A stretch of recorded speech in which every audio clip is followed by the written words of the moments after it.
Today's Bible reading, February 4th, Exodus 19:16 through 21:21. On the morning of the third day, thunder roared and lightning flashed, and a dense cloud came down on the mountain. There was a long blast from a ram's horn, and all the people trembled. Moses led them out from the camp to meet with God, and they stood at the foot of the mountain. All of Mount Sinai was covered with smoke, because the Lord had descended on it in the form of fire. The smoke billowed into the sky like smoke from a brick kiln, and the whole mountain shook violently. As the blast of the ram's horn grew louder and louder, Moses spoke, and God thundered his reply. The Lord came down on the top of Mount Sinai and called Moses to the top of the mountain. So Moses climbed the mountain.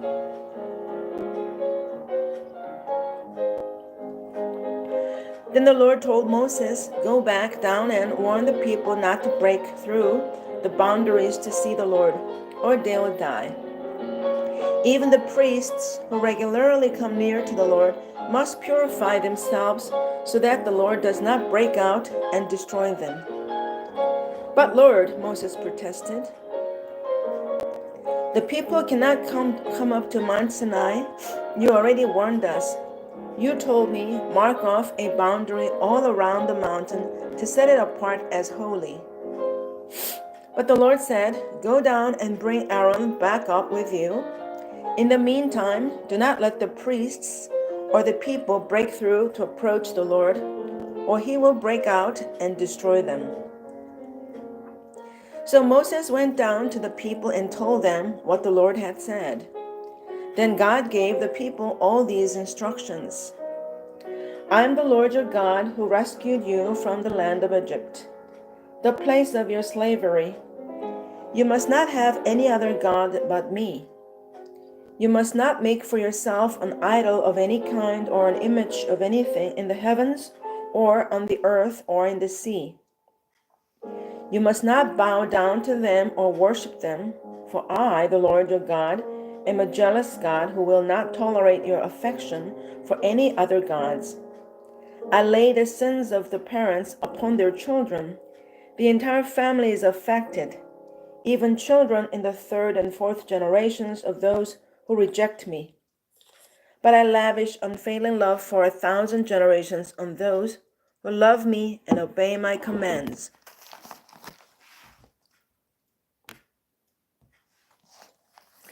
You must not misuse the name of the Lord your God. The Lord will not let you go unpunished if you misuse his name. Remember to observe the Sabbath day by keeping it holy. You have 6 days each week for your ordinary work, but the seventh day is a Sabbath day of rest dedicated to the Lord your God. On that day, no one in your household may do any work.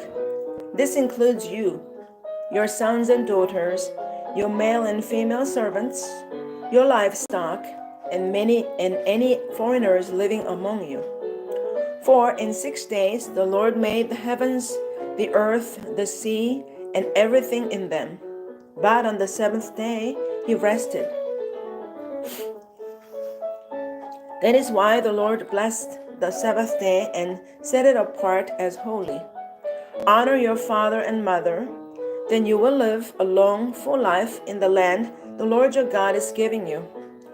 You must not murder. You must not commit adultery. You must not steal.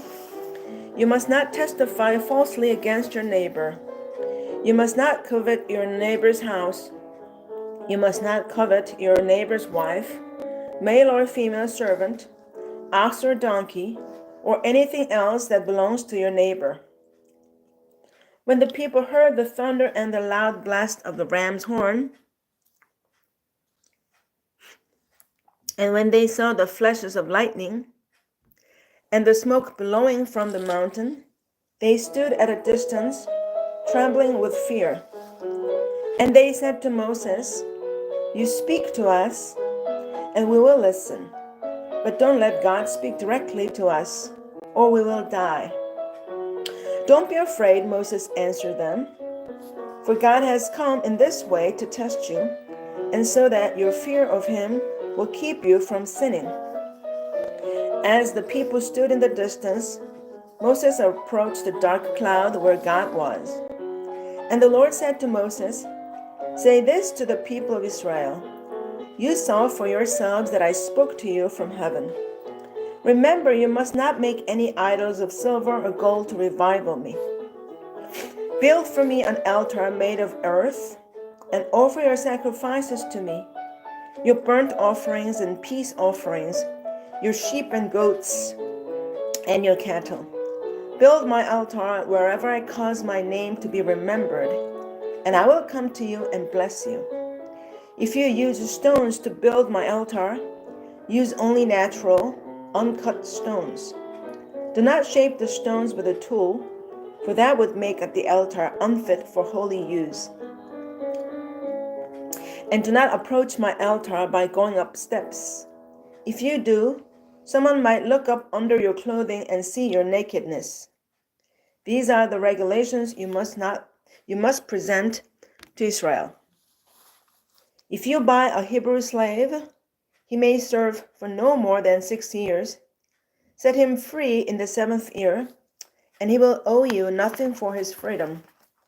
If he was single when he became your slave, he shall leave single.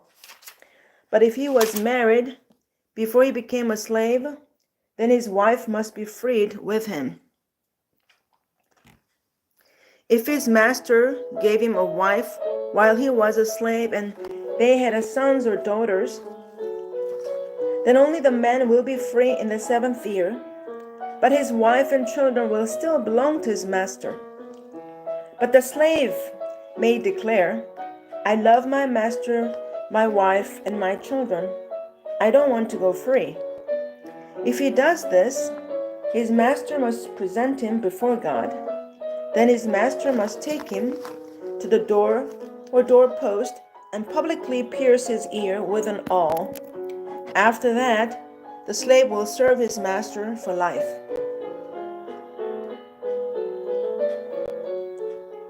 When a man sells his daughter as a slave, she will not be freed at the end of 6 years as the men are. If she does not satisfy her owner, he must allow her to be bought back again, but he is not allowed to sell her to foreigners, since he is the one who broke the contract with her. But if the slave's owner arranges for her to marry his son, he may no longer treat her as a slave but as a daughter. If a man who has married a slave wife takes another wife for himself, he must not neglect the rights of the first wife to food, clothing, and sexual intimacy. If he fails in any of these 3 obligations, she may leave as a free woman without making any payment. Anyone who assaults and kills another person must be put to death. But if it was simply an accident permitted by God, I will appoint a place of refuge where the slayer can run for safety. However, if someone deliberately kills another person, then the slayer must be dragged even from my altar and be put to death. Anyone who strikes father or mother must be put to death. Kidnappers must be put to death, whether they are caught in possession of their victims or have already sold them as slaves.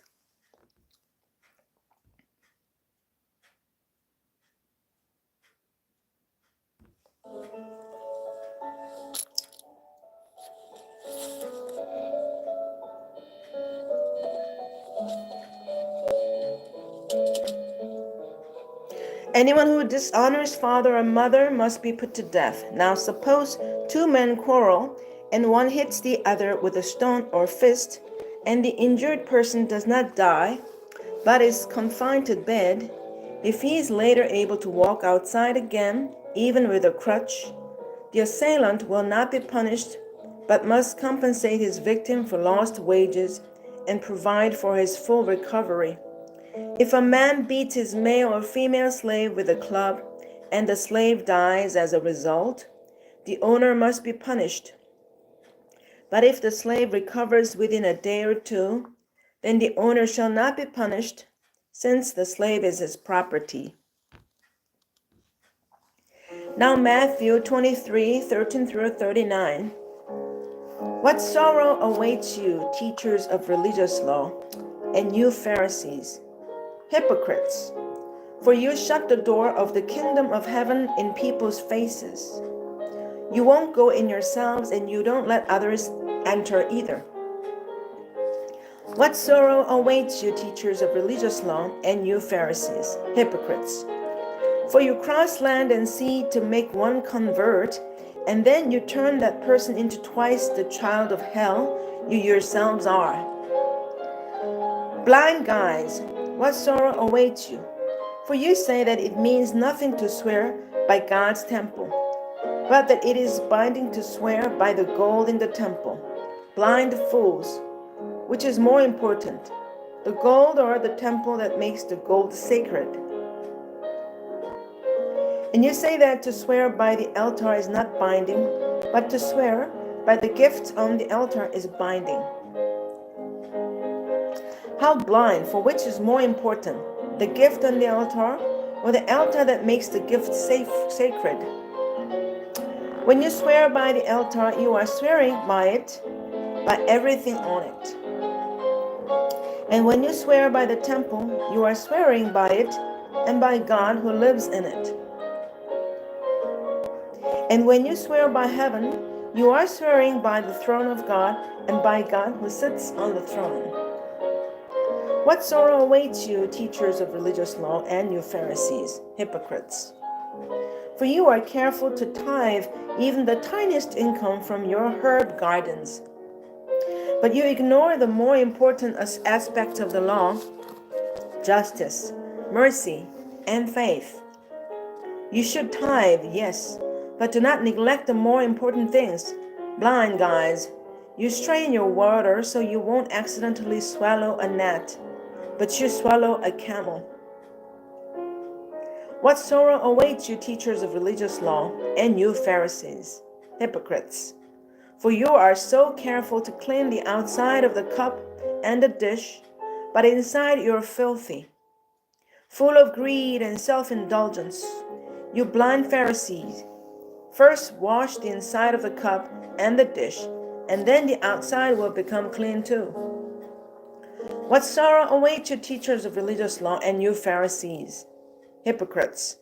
For you are like whitewashed tombs, beautiful on the outside, but filled on the inside with dead people's bones and all sorts of impurity.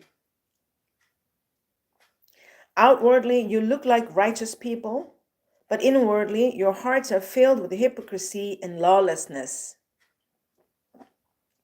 What sorrow awaits you, teachers of religious law, and you Pharisees, hypocrites! For you build tombs for the prophets your ancestors killed you, and you decorate the monuments of the godly people your ancestors destroyed. Then you say, if we had lived in the days of our ancestors, we would never have joined them in killing the prophets.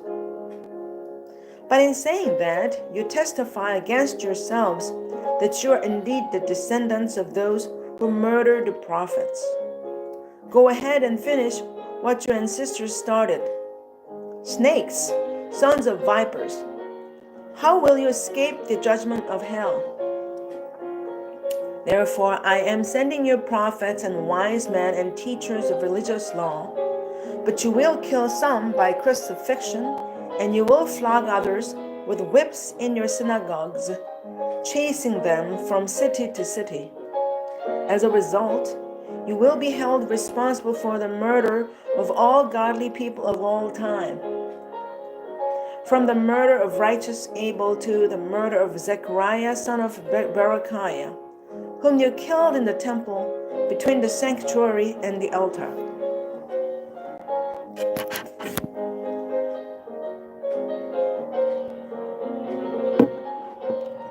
I tell you the truth, this judgment will fall on this very generation. O Jerusalem, Jerusalem, the city that kills the prophets and stones God's messengers. How often I have wanted to gather your children together as a hen protects her chicks beneath her wings, but you wouldn't let me. And now look, your house is abandoned and desolate. For I tell you this, you'll never see me again until you say, blessings on the one who comes in the name of the Lord. Now Psalm 28, 1-9. I pray to you, O Lord, my rock. Do not turn a deaf ear to me, for if you are silent, I might as well give up and die. Listen to my prayer for mercy, as I cry out to you for help, as I lift my hands toward your holy sanctuary. Do not drag me away with the wicked, with those who do evil, those who speak friendly words to their neighbors, while planning evil in their hearts. Give them the punishment they so richly deserve. Measure it out in proportion to their wickedness. Pay them back for all their evil deeds. Give them a taste of what they have done to others. They care nothing for what the Lord has done, or for what his hands have made. So he will tear them down, and they will never be rebuilt. Praise the Lord, for he has heard my cry for mercy. The Lord is my strength and shield. I trust him with all my heart. He helps me, and my heart is filled with joy. I burst out in songs of thanksgiving. The Lord gives his people strength. He is a safe fortress for his anointed king. Save your people. Bless Israel, your special possession. Lead them like a shepherd and carry them in your arms forever. Finally, Proverbs 7, 1-5. Follow my advice, my son. Always treasure my commands. Obey my commands and live. Guard my instructions as you guard your own eyes. Tie them on your fingers as a reminder. Write them deep within your heart. Love wisdom like a sister. Make insight a beloved member of your family. Let them protect you from an affair with an immoral woman, from listening to the flattery of a promiscuous woman. Amen. End of the Reading Daily Bible. Have a great day.